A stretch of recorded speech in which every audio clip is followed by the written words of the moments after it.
Historia de México. Lección 2. La Nueva España. Del siglo XVI al siglo XIX. Contenido. Organización política. Estructura económica y social. Arte, ciencias y las reformas borbónicas.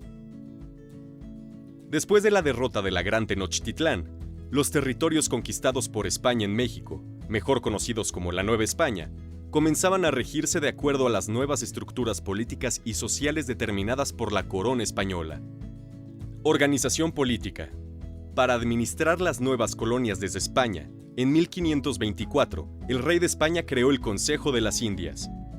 Esta representaba la autoridad más alta en la Nueva España y era responsable de resolver problemas administrativos, judiciales y legislativos. El Consejo de las Indias representaba de la manera más directa la voluntad real. El primer gobernante español en la tierra conquistada fue Hernán Cortés, quien, como ya sabemos, también lideró la lucha por la conquista. Cortés buscó premiar a los capitanes que lo acompañaron en la guerra por medio de la asignación de encomiendas. Las encomiendas consistían en grupos de indígenas que debían retribuir con labor al encomendero, quien en teoría ofrecería protección, pero creaban una relación de dependencia, en la cual el fuerte, de manera seguida, podía abusar de su poder. Con el fin de reducir el poder de Cortés en la nueva región conquistada, el rey Carlos I instauró una primera audiencia. Esta fue presidida por Nuño de Guzmán, quien sería el responsable de gobernar la nueva colonia.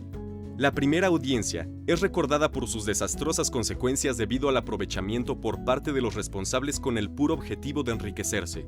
Es por esto que el rey decide instaurar una segunda audiencia que duró de 1530 a 1534, sustituyendo el sistema de encomiendas de Cortés.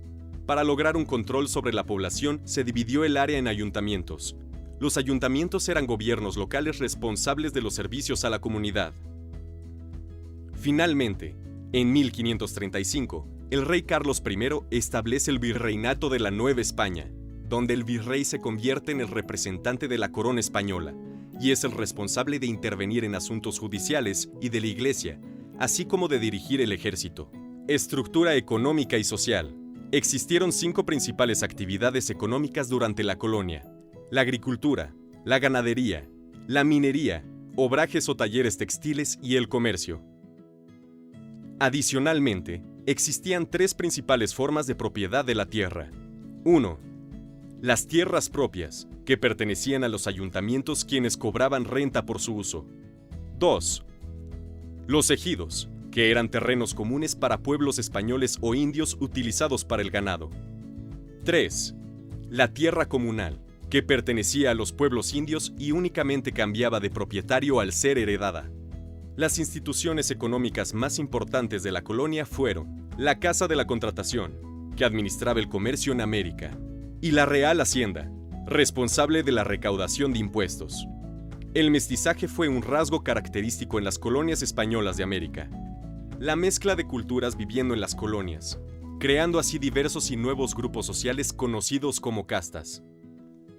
Las castas más conocidas son mestizos, hijos de españoles e indígenas; mulatos, hijos de negros y españoles; zambos, hijos de indígenas y negros.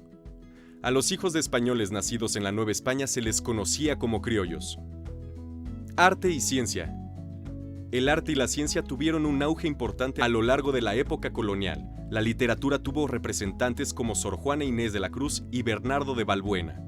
La arquitectura floreció por medio de los estilos románico, gótico, barroco y neoclásico, con exponentes como Manuel Tolsá, quien realizó obras como el Palacio de Minería, finalizó la Catedral Metropolitana y la escultura de Carlos IV, hoy conocida como el Caballito.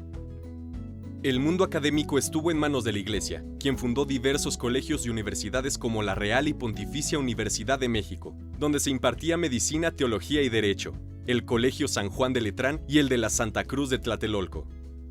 Las reformas borbónicas. A finales del siglo XVIII, la corona española pasó a manos de la dinastía de los Borbones, quienes inician una serie de reformas administrativas, económicas, militares y religiosas conocidas como las reformas borbónicas. Estas coinciden con el auge del movimiento que estudiamos en Historia Universal conocido como la Ilustración. Las principales reformas borbónicas fueron la creación de un sistema de intendencias en la Nueva España para reducir el poder de virreyes, limitación de la participación de la Iglesia y aristócratas en materia política, la reorganización del Consejo de Indias, la expulsión de los jesuitas de territorio español. Las reformas borbónicas tuvieron un impacto en la Nueva España al alterar la vida económica y social, por lo que se considera como uno de los principales antecedentes del movimiento de independencia de México. Repasemos los contenidos de la lección 2.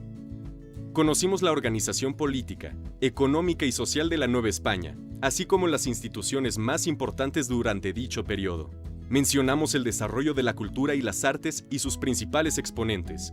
Finalmente revisamos las reformas borbónicas y su impacto en la Nueva España. Repasa el contenido de la lección resolviendo los ejercicios de práctica en tu cuenta de Unitips y cuando estés lista, pasa a la siguiente lección.